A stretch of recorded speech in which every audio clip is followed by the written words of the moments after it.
फिर हमको पढ़ता है फिजिक्स में है ना, फिजिक्स में वो लॉ पढ़ने का मिलता है, बहुत ही इंपॉर्टेंट का सबसे इंपॉर्टेंट उसको बोलते हैं, जिसको बोलते हैं न्यूटन का लॉ।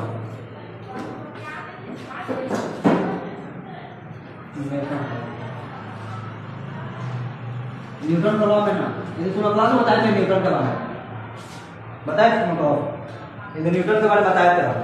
न्यूटन में एक बार एक नियम होता है जिसको बोलते हैं हम ए बराबर एम, ए बराबर एम। एक का मतलब होता है बल, यानी फोर्स, फोर्स मतलब बल। इंग्लिश में लिखिए, तो लिखते हैं इंग्लिश, फोर्स होता है। दूसरा होता है एम, एम का मतलब होता है द्रव्यमान, जिसको बोलते हैं मास।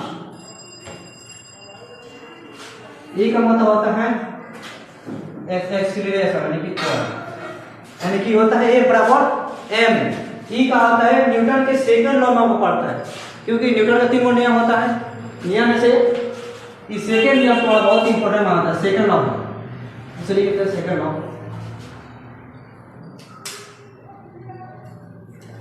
इस सेकंड लॉ ए बराबर एम,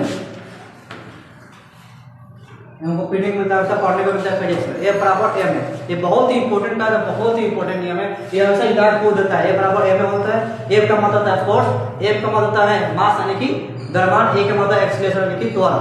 ए बराबर एम उसको बोलते हैं। एक कहा जाता है सदिश राशि है, ये होता है एक तरह का सदिश राशि होता है, ठीक है ना। कहीं तुम मिले तो बता देंगे सदिश क्या होता है, अदिश क्या होता है, ठीक है ना। सदिश राशि क्या होता है, अदिश राशि क्या होता है, ये हमको बहुत ही कहा जाए तो ऑलरेडी सबसे बेसिक एग्जाम क्वेश्चन नियम नहीं है। ए बराबर एम है, जो न्यूटन का सेकंड नियम है, सेकंड लॉ इसको बोलते हैं न्यूटन का। इसको ए बराबर एम होता है, एक का मतलब फोर्स होता है, एक का मतलब द्रव्यमान होता है, एक मतलब एक्सीलरेशन होता है, यानी किसी वस्तु का जो बल होता है, फोर्स होता है, वो मेरा द्रव्यमान और त्वरण का होता है, गुणनफल होता है, ठीक है ना। क्योंकि किसी वस्तु पर किसी हम द्रव्यमान जितना केजी का वस्तु होगा, मास है ना, मतलब मास का मतलब केजी है कि वस्तु में कितना भार है, कितना, और उस वस्तु को कितना स्पीड से हम उसमें एक्सीलरेशन त्वरण दे रहे हैं, ठीक है ना। वो मेरे किसके बराबर होता है, बल के बराबर होता है। इसको याद रखना चीजों को, बराबर है, मैं इसको याद रखना।